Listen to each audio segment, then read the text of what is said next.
Olá, você meu amigo, minha amiga aqui do Tec Concursos. Como é que tá? Tudo certo? Professor Bruno Lira aqui. Chegou a hora da gente continuar nosso curso.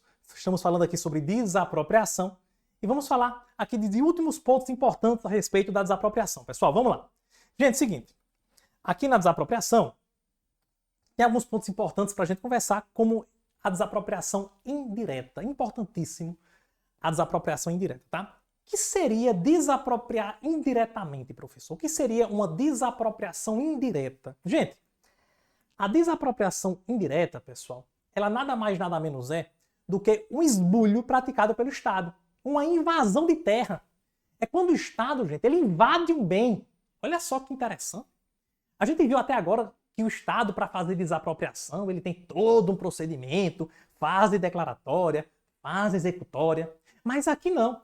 Aqui, meus amigos, o Estado, ele vai simplesmente invade um bem e, em virtude dessa invasão, ele passa a ocupar o bem de alguma forma. Então, quando o Estado invade o bem, nós temos uma desapropriação indireta. Olha só que interessante. O Estado viu um bem, como quem não quer nada, foi lá e invadiu o bem. Colocou as máquinas para trabalhar, colocou lá um servidor, um vigia lá para ficar tomando conta, e invadiu um bem alheio, gente. Isso pode acontecer? É a desapropriação indireta. Então é quando o Estado ele ocupa um bem sem observar os trâmites e procedimentos legais da desapropriação. Beleza. Entendi, professor. O Estado pratica um ato ilegal. É isso. O Estado pratica um ato ilegal. E o que é que vai acontecer? Quando o Estado ele invade um bem, qual a consequência jurídica disso? Depende. Existem duas, tá? Vamos supor, pessoal, que o Estado ele dá uma destinação não pública ao bem. Vamos supor que o Estado ele invadiu um bem. E quando o Estado invade esse bem, ele não faz nada com o bem, só invadiu. Vamos supor que foi um município do interior. Município do interior que tem muita rixa política. Aí o prefeito falou assim, olha, vamos invadir o bem daquele cara, daquele vereador da oposição, que fica enchendo meu saco. Vamos invadir o bem dele. Vamos fazer uma invasão lá, um esbulho no bem dele. A prefeitura vai invadir o bem desse camarada. Pronto, o município vai lá, invade o bem. Mas não faz nada com o bem, só por picuinha política. E aí, o que é que vai acontecer? Bem, se o poder público ele invade o bem e não confere nenhuma utilidade pública para esse bem, gente, o proprietário ele tem direito a ingressar com a ação judicial de reintegração de posse. Ele tem direito, ele é o proprietário do bem. O proprietário particular ainda é proprietário do bem. Ele vai lá, opa, a posse está de maneira ilegal com a prefeitura, com o município. Eu quero reaver a minha posse. A ação de restituição de posse. Beleza. Mas vamos supor, pessoal, outro caso. O município foi lá, o município, estado, não importa, o poder público foi lá, invadiu o bem, mas começou a praticar atos de interesse público nesse bem. Invadiu o bem e começou a construir uma estrada, uma escola, um hospital. E aí, o que é que vai acontecer? Nesse caso, será que cabe uma ação de restituição de posse? Aqui não, gente. Aqui, meus amigos, nesse caso, quando for conferida uma destinação pública para o bem, ou seja, quando o poder público ele invade um bem e começa a praticar atos de interesse público no bem, começa a fazer uma construção, por exemplo, nesse caso, o proprietário perdeu. Não vai mais ter o bem. Agora, o que é que ele vai ter direito? A uma indenização, é óbvio, né? A uma indenização. Nesse caso, gente, o proprietário ele vai ingressar com ação judicial de desapropriação indireta ou de apossamento administrativo. Então aqui, gente, vejam só, quando o poder público ele invade um bem e confere interesse público para esse bem, é como se ele tivesse feito uma desapropriação formal, legal.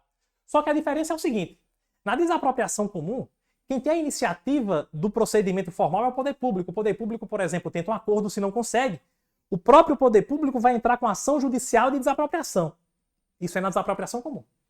Mas nesse caso de desapropriação indireta, o poder público não fez procedimento formal nenhum. Ele simplesmente invadiu o bem e, nesse caso, ele deu uma destinação pública para o bem.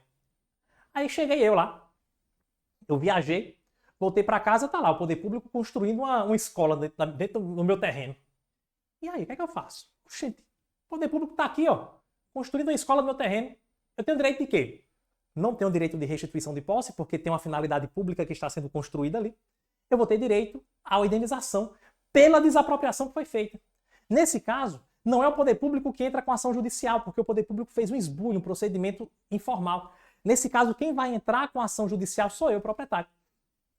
Então, nesse caso, quando eu verifico lá que está sendo construído, eu falo, perdi. O que é que eu posso fazer? Eu entro com ação judicial de desapropriação indireta ou apossamento administrativo. E nessa ação judicial, eu vou solicitar a única coisa que me resta, que é o valor indenizatório. Essa indenização tem que ser uma indenização justa, de acordo com o valor desse bem.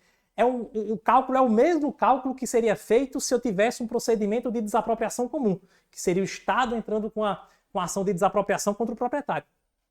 Tudo bem? Então é isso. O próprio proprietário vai entrar com a ação judicial solicitando uma indenização pelaquela desapropriação que foi feita. Então cuidado com isso, tá, pessoal? Se a invasão por parte do Estado resulta em uma destinação não pública, o proprietário pode entrar com ação de restituição de posse.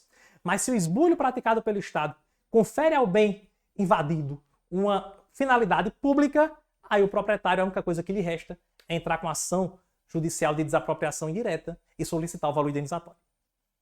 Gente, tem um ponto muito interessante que é o seguinte, cuidado. Cuidado com a desapropriação indireta disfarçada.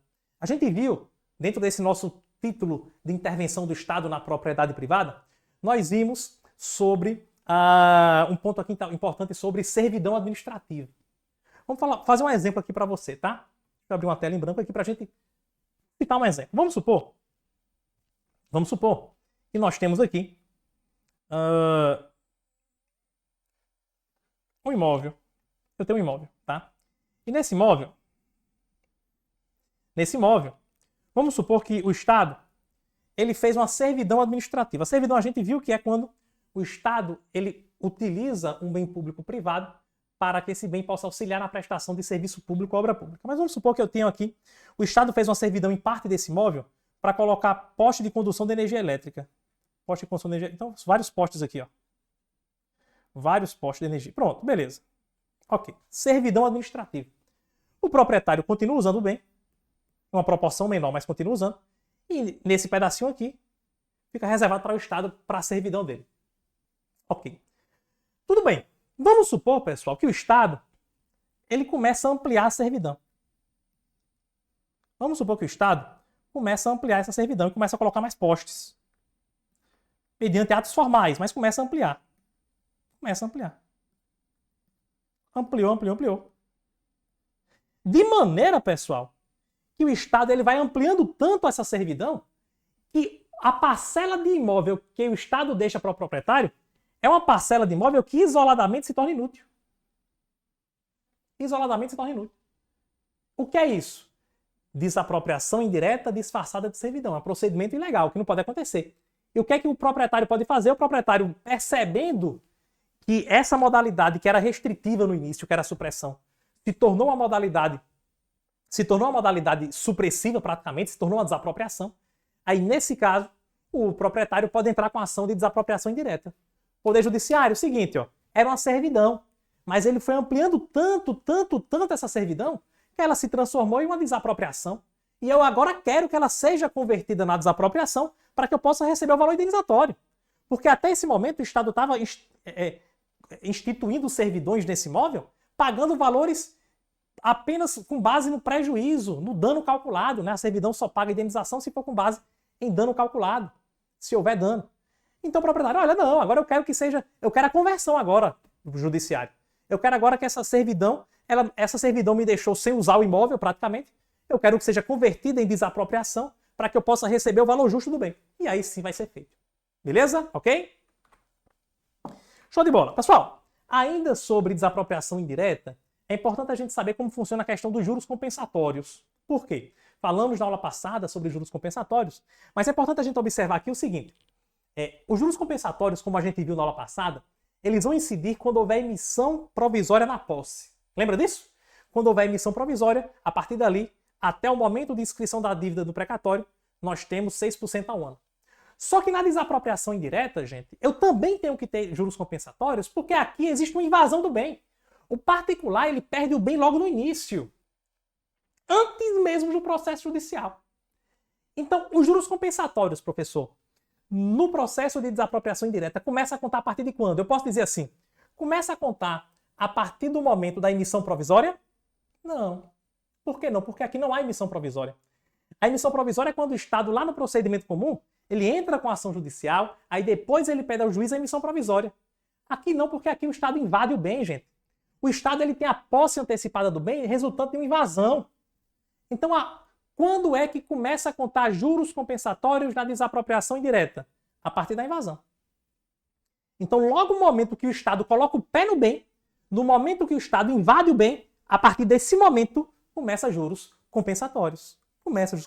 Tem aquela ressalva, né, pessoal? Só incidirá juros compensatórios se no momento da invasão o grau de utilização do bem não era igual a zero. Ou seja, o bem estava produzindo algo, estava servindo para atender sua função social. Se o bem era um bem totalmente improdutivo, não servia para nada, não tem juros compensatórios igual, como a gente viu na aula passada. Um ponto importante. Nós vimos, lá em juros compensatórios comum, que são 6% ao ano sobre a diferença do determinado pelo juiz na sentença, menos o valor que o particular levantou no início do processo. Me responda uma coisa, vou até trazer você para mais perto de mim. Nesse procedimento de desapropriação indireta, o poder público depositou algum valor em juízo? Para que ele pudesse invadir. Ele invadiu bem, beleza. Quando ele invadiu, ele fez algum depósito de valor em juízo? Não. Então, gente, na emissão, na desapropriação indireta, os juros compensatórios, 6% ao ano. Não é 6% sobre diferença da sentença sobre o que o particular levantou, porque o particular não levantou nada aqui. Aqui foi uma invasão, amigo. Na invasão, o poder público não depositou nada. Então aqui é 6% ao ano sobre o valor total da indenização determinada pelo juiz. Se o juiz determina que o valor é 500 mil reais, é 6% em cima de 500 mil reais. Porque aqui não existe diferença. Como assim não existe diferença, professor? Aqui o particular não levantou nada no início, o particular está no prejuízo muito maior do que estava lá atrás. Na desapropriação comum, na emissão provisória. Aqui o prejuízo é muito maior, porque aqui o particular não tem R$1. O particular não levantou um centavo no momento da invasão. Então lá no final do processo, quando o juiz determina o valor, exemplo, 500 mil, o particular vai ter direito a 6% ao ano sobre 500 mil. Sobre o valor inteiro da indenização. Tranquilo? Beleza? Então, assim que funciona aqui, juros compensatórios na desapropriação indireta. E a prescrição, professor? Eu tenho um prazo, sim, eu tenho um prazo para entrar com a ação de desapropriação indireta. A partir da invasão, o poder público invadiu o bem. O poder público invadiu o bem. Eu tenho 10 anos. Se passa 10 anos, pessoal, se passa essa prescrição decenal, eu não tenho direito mais de entrar com a ação judicial de desapropriação indireta, portanto, não vou ter direito à indenização. Qual é a lógica disso? Gente, a lógica desse prazo, segundo a jurisprudência do STJ, é que é o mesmo prazo da usucapião.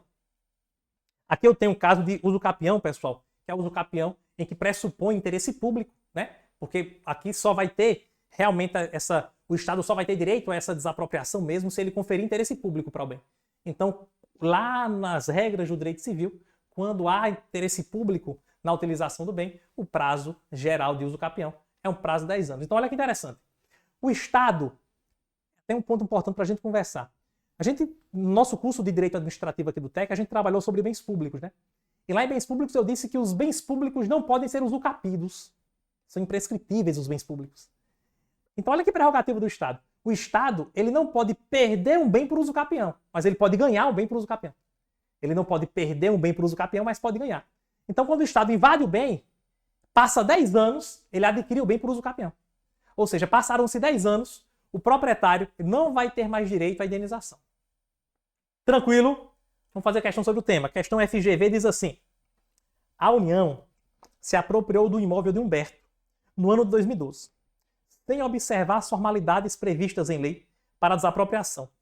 E nele imediatamente construiu um prédio que até hoje é sede de diversos órgãos públicos federais. Então vejam só, a União, gente, invadiu, se apropriou do imóvel de Humberto em 2012, sem observar as formalidades legais. E construiu um prédio, e esse prédio é hoje sede de diversos órgãos públicos federais. Pergunto, pessoal, primeiro ponto. Nesse caso, quando Humberto chegar, vai caber restituição de posse ou desapropriação indireta? Desapropriação indireta, porque aqui existe uma finalidade pública. Ela invadiu, mas construiu diversas sedes de órgãos. Então aqui não cabe restituição de posse. Aqui cabe a ação judicial de desapropriação indireta, para requerer indenização. Mas vejam só, pessoal, como já era aposentado e costumava viajar constantemente para o exterior, Humberto decidiu ajuizar uma ação indenizatória por desapropriação indireta somente agora em 2023.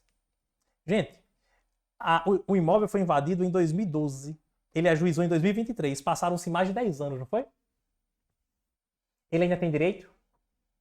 Perdeu o direito, tá, gente? Prescreveu o direito dele da ação judicial. Prescreveu. O Estado adquiriu por uso capião. O juízo federal, observando a atual jurisprudência do STJ em tema de recurso repetitivo, o juízo federal decidiu que, letra A, já ocorreu a prescrição da pretensão de Humberto, pois se aplica o prazo de 10 anos da uso capião extraordinária do Código Civil, gabarito letra A. Tem nem o que discutir. Gabarito letra A. Tá? Letra B. Não ocorreu a prescrição da pretensão de Humberto, pois se aplica o prazo de 15 anos. Não é de 15 anos não, tá, gente? É 10 anos mesmo. Por quê, professor? Porque aqui tem interesse público. Se não houvesse interesse público, se o bem não estivesse sendo utilizado para interesse público, aí o prazo da usucapião seria 15 anos mesmo. Mas como há interesse público, como está sendo conferido interesse público para esse bem, aí é 10. Não ocorreu a prescrição. Letra B está errada. Letra C. Não ocorreu a prescrição, pois se aplica o prazo de 20 anos. Não.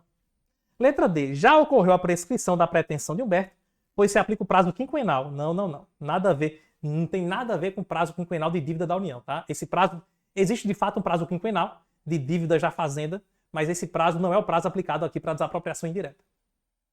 Letra E. Não ocorreu a prescrição, pois é imprescritível. O ressarcimento a particular de atos dolosos do poder público. Nada a ver, nada a ver, nada a ver. Viajou geral. Então, letra A, de fato, é o gabarito da nossa questão da FGV. Vamos para a questãozinha da Sebrasp, o que ela diz para a gente aqui. A disciplina jurídica da desapropriação indireta aplica-se... E aí, se aplica a quê a desapropriação indireta? Analisa alternativas. Analisa as alternativas. Dá uma pausa no vídeo. 1, 2, 3. Analisando tudo, gente, não tem como. Letra E. Ao apossamento pelo poder público de bem imóvel de propriedade privada. Essa é uma desapropriação indireta, quando o poder público se apossa de bem imóvel de propriedade privada, tá? As demais aqui não tem nada a ver com o que estamos conversando. Nada a ver, nada a ver. Nada a ver. A predestinação é um ponto que vamos conversar, mas não tem nada a ver com desapropriação indireta. Não tem nada a ver, é um procedimento à parte, é um procedimento totalmente diferente, tá? Ok, pessoal, falar um pouquinho sobre direito de extensão. O que é direito de extensão, professor? Gente, uma desapropriação, ela pode ser feita de maneira total ou parcial. Pode ser feita assim, ó. Vou mostrar mais um desenho para você aqui. A desapropriação pode ser, eu tenho um bem imóvel, por exemplo.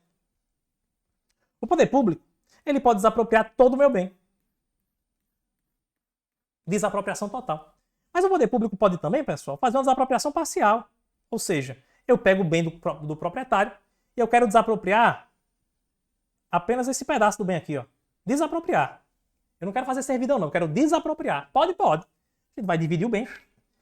Esse pedaço do bem pertence ao Estado agora.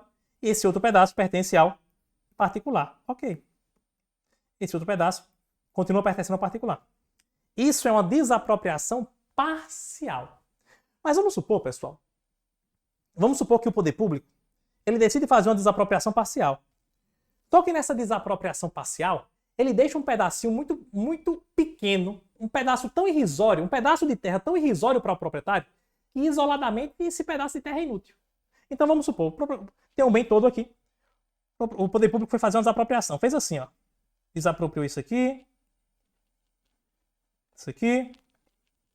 pronto. Deixou um pedacinho aqui só para o proprietário. Um pedacinho de terra. E ainda desapropriou essa outra parte aqui, ó. Pronto. Tudo que está em vermelho aqui, o poder público desapropriou.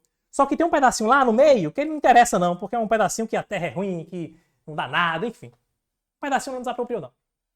Gente, isso seria uma desapropriação parcial, mas o proprietário olha para a situação e fala, pô, esse pedaço de terra que ele deixou para mim, isoladamente é inútil, não serve para nada. E por que o poder público fez isso? Porque, veja, vamos supor que esse imóvel, o valor dele inteiro, era um valor que o poder público teria que pagar, por exemplo, R$500 mil. Só que fazendo essa jogada de desapropriar grande parte e deixar um pedacinho de fora, ele tem uma economia. Em vez de 500 mil, vamos supor que ele vai pagar 450 mil. Tem uma economia aí de 50 mil reais. Aí o proprietário fala, tá errado. Eu vou usar para quê? Esse pedacinho não serve para nada. Então, ó, o proprietário entra com a ação judicial e diz, ó, judiciário. Ou então na própria contestação ele pode fazer isso, né? Na própria contestação diz, ó, judiciário, eu quero o direito de extensão. Eu quero um direito de extensão aqui para que a desapropriação ela não seja apenas na área que o poder público está indicando. Eu quero que a desapropriação seja em todo o imóvel, porque a área que ele deixou para mim, remanescente, é uma área que eu não posso usar para nada. É inútil de maneira isolada. É inútil. Então ele vai lá na contestação e apresenta esse pedido.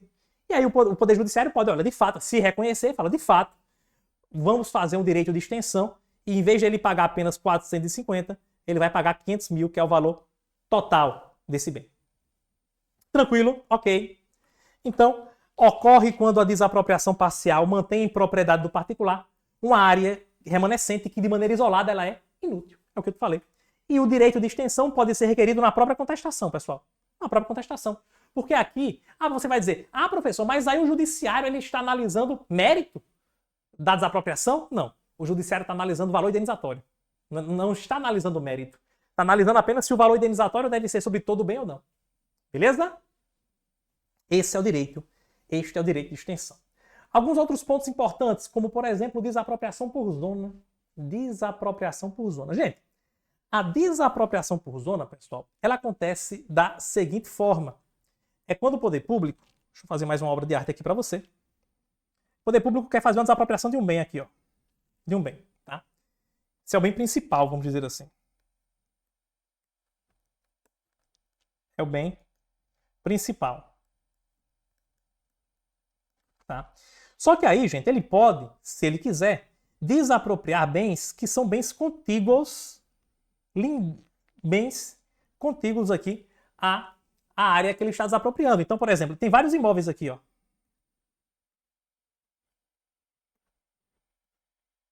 Vários imóveis. Ele está desapropriando o bem principal e está desapropriando também os bens lindeiros, ou seja, os bens vizinhos. Tudo aqui, esses bens estão sendo desapropriados. Isso é desapropriação por zona. Eu estou fazendo a desapropriação principal, que é esse bem aqui, e a desapropriação por zona desses bens que são vizinhos ao bem principal. Desapropriação por zona. Zona é isso, zona é o que está em torno. É o que está em torno, tá? É uma desapropriação da zona vizinha à desapropriação de uma obra. Essa desapropriação por zona, gente, ela tem que estar muito bem especificada na declaração de interesse público. Lembra que nós falamos? Tem que fase declaratória, fase executória. Lá na fase declaratória, eu tenho um decreto ou uma lei para declarar o interesse público, não é assim? Nesse decreto, gente, eu tenho que especificar o que está sendo desapropriado para fazer uma obra e o que está sendo desapropriado por zona. Eu tenho que deixar muito bem delimitado isso lá na declaração do interesse público. Lá na declaração do interesse público, eu digo, olha, este bem está sendo desapropriado para construir um hospital. E esses outros bens estão sendo desapropriados por zona. Isso pode acontecer. Então deve constar no decreto ou lei da declaração de interesse público, da declaração de interesse público da desapropriação principal, com a delimitação do que está sendo desapropriado para a obra e o que está sendo desapropriado por zona. Tem que delimitar e especificar. Isso é para obra, isso é por zona, tá? Quando é que pode ocorrer essa desapropriação por zona? Dois casos. Primeiro, necessidade de posterior extensão da obra. Por exemplo, pessoal, eu estou construindo aqui um hospital, tá? Um hospital. Só que nesse hospital eu não tenho condições nesse momento de construir o grande projeto de hospital que eu quero. Então o que é que eu faço? Eu vou desapropriar esse pedaço de terra primeiro, faço um hospital uma estrutura mais modesta, e eu faço uma desapropriação por zona de outros imóveis, porque posteriormente, futuramente, eu vou usar esses imóveis lindeiros para aumentar esse hospital, para aumentar a estrutura desse hospital. Ficou claro? Então, primeira finalidade é essa. Posteriormente, eu vou estender a obra, por isso eu já faço a desapropriação por zona. A outra finalidade, pessoal, seria porque os terrenos vizinhos vão ser supervalorizados. Olha que interessante. Eu vou aqui construir um hospital. O hospital vai caber dentro desse terreno aqui, vai dar tudo certo. Vai dar tudo certo. Vai ser aqui o hospital, tudo certinho, sem problema nenhum. Tá? Eu não vou usar esses terrenos lindeiros para fazer nenhum tipo de obra, para aumentar o hospital, não. Mas olha a esperteza do Estado. Opa! Eu vou fazer desapropriação por zona, sim. Vou fazer desapropriação por zona. nesses outros imóveis. Por quê? Porque isso aqui vai supervalorizar. Isso aqui vai supervalorizar. O que é que eu faço? Antes de começar a obra, eu desaproprio o bem para construir o hospital, que é o bem principal. Desaproprio por zona os imóveis vizinhos. Quando eu for desapropriar, esses imóveis vão valer, por exemplo, cada um, exemplo, 100 mil reais. Exemplo. Cada um vai valer ali 100 mil, outro 120, enfim. Depois que a obra ficar pronta, depois que esse hospital ficar pronto, esse imóvel de 100 mil, ele vai se supervalorizar, vai ficar 200 mil. E o que é que eu posso fazer depois? Olha, já que ele vai ter essa supervalorização, eu posso desapropriar, pagar 100 mil de indenização, que é o que o juiz vai determinar, por exemplo. Posteriormente, depois que o hospital ficar pronto, eu vou vender por 200 mil. Olha o lucro que o Estado vai ter. Agora, lógico, esse lucro que o Estado tem, ele tem que ser utilizado para investimento na própria obra. Tudo bem? Beleza? Não pode ser lucrar por lucrar. Lucrar para o Estado ganhar dinheiro. Não, tem que ser um lucro para que o Estado possa investir naquela obra de interesse público. É assim que vai acontecer, tá? A receita oferida que o Estado vai ter em virtude dessa negociação entre aspas, né? Ele desapropria, transação na verdade. Ele desapropria por um valor, depois vende por um valor muito maior. Então essa receita oferida, ela será destinada para a própria obra. Sim. Olha que ponto importante que eu vou falar. Eu vou conversar com você agora, meus amigos. Vejam só. Lá no direito tributário, se você já chegou a estudar direito tributário, lá tem um tributo que chama-se contribuição de melhoria. A contribuição de melhoria, gente, ela acontece para esses casos, para casos muito parecidos como esse. Como assim? Ora, o Estado ele vai fazer um shopping, por exemplo. Aí, shopping é iniciativa privada. O Estado vai fazer um viaduto, por exemplo. As casas que ficam próximas a esse viaduto vão se supervalorizar. O que é que o Estado faz? Ele vai lá, cobra um tributo dessas casas. Olha, vocês vão ter proprietários, esses imóveis vão ser supervalorizados, então vocês vão pagar um tributo aí em virtude dessa supervalorização. Isso é contribuição de melhoria. Então, professor, mas qual é a diferença então? Quais são os casos em que o Estado vai cobrar uma contribuição de melhoria ou que o Estado vai fazer desapropriação por zona? Porque eu falei aqui no caso que o Estado vai fazer desapropriação por zona para ter lucro, entre aspas. Nesse caso, que ele vai fazer uma obra, a obra vai valorizar os terrenos vizinhos, ele vai lá e faz uma desapropriação por zona. E eu falei agora também para você que o Estado, em vez de fazer a desapropriação por zona, ele pode simplesmente cobrar uma contribuição de melhoria. E qual a diferença entre eles? Segundo o Supremo, pessoal, vejam só. O imóvel, segundo o Supremo Tribunal Federal, ele pode ter uma valorização ordinária ou extraordinária. O que é uma valorização ordinária? Todos os imóveis são valorizados na mesma proporção. Todos os imóveis são valorizados na mesma proporção. Por exemplo, eu tenho aqui o hospital. Esse hospital aqui tem entrada, vamos supor, tem entrada por aqui, por aqui, por aqui, por aqui. Desse modo, todos esses imóveis valorizaram de 100 mil para 200 mil, por exemplo. Todos valorizaram na mesma proporção. Nesse caso, cabe contribuição de melhoria. Se todos os imóveis lindeiros ali são supervalorizados na mesma proporção, se é uma valorização ordinária, cobra contribuição de melhoria. E se for uma valorização extraordinária, professor? Opa, extraordinária é diferente. A extraordinária, pessoal, é quando alguns imóveis se supervalorizam a mais que outros. Exemplo, eu vou construir aqui uma universidade. Universidade Federal. Nessa universidade, aqui em frente, tem uma rua, eu tenho várias casas. A entrada da universidade é aqui. Aqui são os fundos da universidade que não tem entrada nenhuma. São os fundos. Nos fundos eu tenho tudo mata. Mata. Mas eu tenho uma casa aqui, bem no início da mata, outra casa aqui no início da mata. O resto é mata. O resto é mata, tá? A verdinha aqui é mata, né? Pra ficar mais bonitinho. Tudo é mata. E eu tenho perdido aqui uma casinha aqui e outra casinha ali. Gente, nesse caso, vejam só. Eu posso dizer que esses imóveis são valorizados na mesma proporção que esses? Não. Valorização extraordinária. Porque esses aqui vão ser valorizados muito mais. Esse daqui, ó, vai ser mais do que esse daqui, inclusive vai ter uma valorização maior do que este. Porque esse aqui fica mesmo de frente à universidade, mesmo de porta a porta, ó. Valorização maior. vai ter uma valorização maior do que esse, que fica um pouco mais lateral. Vai ter uma valorização muito maior do que esse. Isso é valorização extraordinária. Nesse caso, desapropriação por zona. Ele desapropria cada um desses imóveis que ele quiser e aí vai pagar a indenização de acordo com o valor justo de cada um. Segundo o Supremo Tribunal Federal, é assim que funciona. Tranquilo? Tranquilidade total?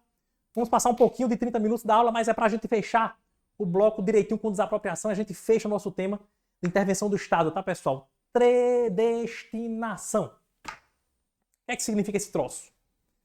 Pessoal, a predestinação, ela ocorre quando o Estado ele faz um procedimento comum de desapropriação, ele faz um procedimento certo de desapropriação, tá? Só que quando ele efetiva a desapropriação, gente, ele não confere o interesse público que ele declarou lá atrás. Por exemplo, o Estado, ele declara que vai fazer uma construção de uma escola. Quando ele efetiva a desapropriação, ele não constrói uma escola, deixa lá abandonado. Ou então ele constrói um hospital. Isso é predestinação. Predestinação, portanto, é quando ele declara que vai usar o bem para uma coisa, mas quando faz a desapropriação, não utiliza para aquela finalidade. Existem dois tipos de predestinação. Predestinação lícita e a ilícita. A predestinação lícita, pessoal, é quando ele muda a finalidade, mas ele mantém uma finalidade pública daquele bem. Predestinação lícita. Mudança na finalidade específica, mas manutenção da finalidade pública. Por exemplo, ele ia construir um hospital. Declarou que ia construir um hospital. Só que quando ele efetivou a desapropriação, percebeu que era melhor construir uma escola. Beleza, o que é que aconteceu? Predestinação, porque mudou a finalidade, mas é uma predestinação lícita, manteve o interesse público. No caso de predestinação lícita, pessoal, não há maiores consequências de ilegalidade para o procedimento de desapropriação. Isso quer dizer o seguinte, o antigo proprietário não vai poder reaver o bem. Houve predestinação? Houve. Foi lícita? Foi. Ok. A regra é que não tem problema. A regra é que está tudo certo. Manteve interesse público? Manteve. Ok. A regra. Tem exceções. Vamos puxar um pouquinho a memória? Por que tem exceções? Lembra que eu falei com você que existem algumas desapropriações lá no início? Algumas desapropriações, elas têm finalidade vinculada na Constituição. Por exemplo, desapropriação por interesse social, desapropriação rural por interesse social. A desapropriação rural, obrigatoriamente, ela tem que ser destinada para fins de reforma agrária. Se o Estado faz uma desapropriação rural e destina, em vez de destinar para a reforma agrária, constrói uma escola, é uma predestinação lícita, não é? É lícita, manteve o interesse público. Mas nesse caso, ele fez um procedimento ilegal. É uma predestinação que, em tese, seria lícita, mas foi ilegal. Por quê? Porque a finalidade, nesse caso, não era aberta. A finalidade é vinculada na própria Constituição Federal. Então, primeiro, exceções. Aquelas desapropriações que têm finalidade vinculada na Constituição, como é o caso da desapropriação rural, que só pode ser feita para fins de reforma agrária. Segundo caso de exceção, pessoal, são imóveis desapropriados para implantação de parcelamento popular destinados a pessoas de baixa renda. O Estado vai fazer uma desapropriação e declara na desapropriação que vai fazer um conjunto habitacional para pessoas de baixa renda. Amigo, neste caso, ele não pode mudar também. Mesmo se fosse uma predestinação lícita, não poderia acontecer. Tranquilo? Beleza? Predestinação ilícita. A predestinação ilícita pode ser chamada também de adestinação. Tá, gente? O que é que significa isso? Predestinação ilícita ou adestinação é quando o Estado, pessoal, ele muda a finalidade e não confere nenhuma finalidade de interesse público. Ele desapropria, vou construir escola. Depois que a desapropriação acontece, nem constrói escola, nem hospital, nem faz nada. Predestinação ilícita. É o não atendimento da finalidade específica declarada e de nenhuma outra finalidade pública. Ele desapropria e deixa para lá. Aqui tem consequência. Qual é a consequência de uma predestinação ilícita? A predestinação ilícita, gente, ela pode gerar o direito à retrocessão ao ex-proprietário. O que é retrocessão? Retroceder. Então, quando há uma predestinação ilícita, nós temos o nascimento do direito do ex-proprietário de ter o bem de volta. Essa é a retrocessão.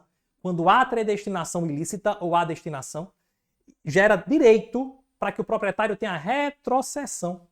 A retrocessão é o direito de o ex-proprietário reaver a propriedade de imóvel após uma predestinação ilícita. Agora, cuidado, tá? Cuidado porque não é tão fácil assim.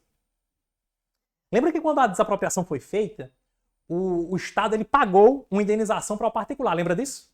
O Estado efetivou um pagamento para o particular. Ok. Quando a retrocessão ela nasce, quando nasce o direito à retrocessão para o proprietário pode reaver o bem, mas ele tem que devolver o valor indenizatório segundo o preço atual da coisa.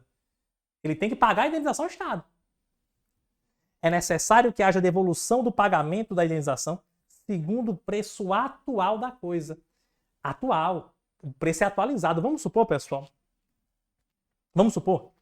que o proprietário recebeu de indenização, recebeu 500 mil reais. Beleza. Recebeu tudo certo. Lá na frente ele viu que o Estado não deu interesse público nenhum para o bem. Ele, opa, quero fazer retrocessão, beleza. O que é que ele tem que fazer? Ele vai ter que devolver a indenização, mas não vai ser exatamente os 500 mil. Vai ser o valor que o bem vale naquele momento. Vamos supor que o bem valorizou, o bem agora vale 700 mil. Então o proprietário, para retroceder o bem, ele tem que pagar 700 mil agora, e não mais 500. Isso é o que diz a redação do Código Civil, pessoal, artigo 519. Se a coisa expropriada para fins de necessidade ou utilidade pública, ou por interesse social, não tiver o destino para que se desapropriou, ou seja, se tiver uma predestinação, ou não for utilizada em obras e serviços públicos, ou seja, não teve o destino para que se desapropriou, predestinação, e nem é usado para obras ou serviços. Então ele especifica aqui, predestinação ilícita, não foi dado nenhum interesse público. Caberá ao expropriado o direito de preferência, que é a retrocessão, pelo preço atual da coisa. Preço atual da coisa. Não é o preço exatamente que ele pagou. Pode ser um preço maior ou menor. Depende de quanto o bem vale? Depende de quanto o bem vale hoje. Tudo certo? Vamos fazer questões agora com base em tudo que nós vimos aqui, meus amigos. A gente fecha a intervenção do Estado na propriedade privada. A questãozinha diz assim, ó. Quando na desapropriação parcial de um imóvel, a parte restante... Lembra que eu falei para você que o imóvel pode ser desapropriado de maneira total ou parcial? Quando é feita uma desapropriação parcial e a parte restante do bem se tornou inútil ou de difícil utilização, o proprietário pode exigir que se inclua na desapropriação a parte restante. Olha só. Lembra que nós conversamos? Foi feita uma desapropriação parcial, mas o que sobrou é inútil. O proprietário não está fazendo nada com ele. Ele pode requerer que essa parte que se tornou inútil se inclua na desapropriação. O proprietário é assim assistido por conta do direito de extensão. Ele vai ter o direito de extensão para que a desapropriação compreenda todo o bem. Mais questões. Com relação à desapropriação, é correto afirmar que, letra A, a declaração de utilidade pública impede que o proprietário aliene o bem. Gente, não. Se o Estado faz uma declaração de utilidade pública, de necessidade pública, o proprietário pode vender o bem sem problema. Agora, lógico, quem vai comprar o bem tem que saber que esse bem, vai saber que esse bem já teve uma declaração de desapropriação para ele. Tá? Mas não impede de alienação, não. Letra B. A ação de desapropriação é uma ação especial, cujo objeto diz respeito a todos os possíveis aspectos da decisão administrativa de desapropriar. Gente, a ação de desapropriação é uma ação especial? É. O objeto dessa ação, gente, diz respeito a todos os possíveis aspectos da decisão administrativa de desapropriar? Aqui não. A ação judicial, gente, ela não analisa todos os aspectos da desapropriação e, muito pelo contrário, ela não vai analisar os aspectos da decisão administrativa de desapropriar. A decisão de desapropriar ou não, ela não é controlada judicialmente. Ela não pode ser objeto de controle judicial. A única coisa que vai ser analisada no processo judicial é o valor indenizatório que a gente conversou, tá? Então dizer que todos os possíveis aspectos da decisão são analisados no processo? Não. Errado. Letra C. A desapropriação por interesse social efetivar-se-á mediante acordo ou judicialmente, ok. Dentro de 5 anos, contados da data da respectiva declaração. Tá errado, pessoal, por quê? 5 anos, pessoal, é o prazo. 5 anos é o prazo da declaração para necessidade ou utilidade pública. Tá? Mas no caso de interesse social, o prazo é de 2 anos. O prazo de validade da declaração de interesse social é um prazo de 2 anos, tá? Então não é de 5 anos. 5 anos é necessidade ou utilidade pública. Interesse social, 2 anos. Letra D. A fase executória da desapropriação é um instrumento que extingue a propriedade privada, ok? não poderá ser promovida por concessionários. Está errado. O que a concessionária não pode fazer é a fase declaratória. Ela não pode efetivar a fase declaratória. Mas a fase executória pode. Quem pode fazer? Quem pode efetivar a fase declaratória, professor? Ora, os entes da administração direta, os entes federativos, a fase executória, ente federativo, os entes da administração indireta, concessionárias de serviço público, consórcios públicos, até mesmo empresas privadas que são contratadas pelo Estado, como empreiteiras, por exemplo, segundo a nova lei de licitações podem. Vendo isso aqui, tá? Então, por isso, a concessionária pode sim, ela está incluída nesse rol. Pode sim. Letra E.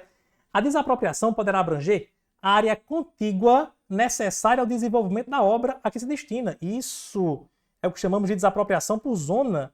Olha só, as zonas que se valorizem extraordinariamente em consequência da realização do serviço. Show de bola. Em qualquer caso, a declaração de utilidade pública deverá compreendê-las, sim, mencionando quais as indispensáveis à execução da obra e aquelas que se destinam à revenda. Perfeito, letra E é o nosso gabarito. Então, sim, a declaração de utilidade pública tem que delimitar o que está sendo desapropriado para obra, o que está sendo desapropriado por zona, tudo bonitinho. Mais questões. Última questãozinha de hoje. Rodolfo, antigo proprietário do imóvel X, desapropriado em 2017 com indenização e para finalidade pública de construção de uma escola. Ele soube que o município expropriante que dispôs do imóvel para outra finalidade, qual seja construção de uma quadra poliesportiva, e por isso tentou reaver o imóvel. Gente, vejam só.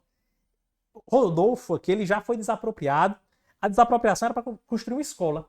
Só que depois ele percebeu que o município não construiu uma escola, mas construiu uma quadra poliesportiva. O que é que nós tivemos aqui? Predestinação. Beleza. Predestinação. Predestinação. Mas foi predestinação lícita ou ilícita? Predestinação lícita. Por que lícita? Porque ele manteve o interesse público. Não construiu uma escola, mas construiu uma quadra poliesportiva. Tá tudo certo. Rodolfo tem direito, professor, à retrocessão? De jeito nenhum. Não tem direito. Só teria direito à retrocessão se fosse uma predestinação ilícita. Mas aqui não foi. Aqui foi lícita, tá? Letra A. Poderá obter a retrocessão? Não. Letra B. Pode reaver o imóvel? Não. Letra C. Pode reaver? Não. Letra D. Não poderá reaver o imóvel, pois houve predestinação lícita. Letra D. Gabarito. Letra E. Não poderá reaver o imóvel, pois foi feita desapropriação por zona. Nada a ver. Aqui não teve desapropriação por zona. Não foi o caso da questão. Tranquilo, gente? Beleza? Meu amigo, minha amiga, muito obrigado pela sua participação, pela sua presença aqui nas nossas aulas. Chegamos ao fim do nosso título de intervenção do Estado na propriedade privada. Tratamos sobre pontos importantíssimos aqui para a sua prova. Se você ficou com dúvida em qualquer ponto, não tem problema. Você pode vir aqui, ó, no meu Instagram, você pode mandar a sua dúvida lá. E qualquer dúvida que você tiver sobre o nosso tema, eu vou estar te respondendo assim que possível. Tudo bem? Muito obrigado pela sua participação. Eu te encontro em uma próxima oportunidade. Um forte abraço. Até breve.